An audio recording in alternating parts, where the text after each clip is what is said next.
कई बार अदालतों के जो फैसले और टिप्पणी आते हैं वो काफी चौंकाने वाले होते हैं। ऐसा ही एक चौंकाने वाला टिप्पणी बॉम्बे हाई कोर्ट ने की। बॉम्बे हाई कोर्ट ने एक मामले की सुनवाई करते हुए कहा कि लंबे समय तक शारीरिक संबंध बनाने के बाद अगर कोई शादी करने से इनकार कर देता है तो उसे धोखाधड़ी नहीं माना जा सकता। निचली अदालत की ओर से एक युवक को दोषी ठहराए जाने के फैसले को पलटते हुए बॉम्बे हाई कोर्ट ने यह टिप्पणी की है। महाराष्ट्र के पालघर के रहने वाले काशीनाथ घरात के खिलाफ गर्लफ्रेंड की शिकायत पर पुलिस ने धारा 376 और 417 के तहत बलात्कार और धोखाधड़ी का मामला दर्ज करवाया था।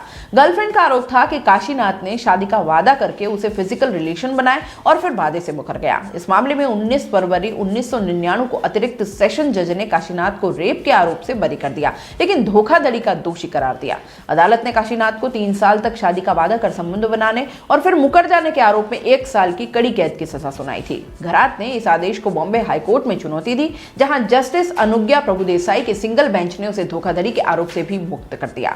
जस्टिस प्रभुदेसाई ने कहा कि तथ्य बताते हैं कि महिला और आरोपी के बीच 3 साल लंबी फिजिकल रिलेशनशिप चली और दोनों का अफेयर था। जस्टिस ने कहा कि महिला के बयानों से यह साबित नहीं होता कि वो किसी तरह के धोखे में रखी गई थी। केस की सुनवाई के दौरान हाईकोर्ट ने ऐसे मामलों में उच्चतम न्यायालय के फैसलों का भी जिक्र किया। कोर्ट ने कहा कि यह साबित होना चाहिए कि महिला के सामने शादी का वादा करते हुए गलत तथ्य रखे गए थे और बाद में वे बातें गलत साबित हुई। अदालत ने कहा कि 2 बातें साबित होना चाहिए। पहली ये कि गलत जानकारी देकर शादी की बात की गई थी। दूसरी ये कि वादा ही गलत था और उसके बहकावे में आकर ही महिला यौन संबंधों के लिए राजी हो गई।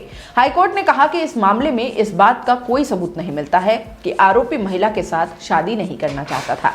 यहाँ ये बात साबित करने के लिए पर्याप्त तथ्य नहीं है कि महिला को गलत जानकारी देकर आरोपी ने यौन संबंधों के लिए राजी किया था। ऐसे में उसे लंबे रिलेशनशिप के बाद शादी से इनकार करने के लिए धोखाधड़ी का दोषी नहीं माना जा सकता।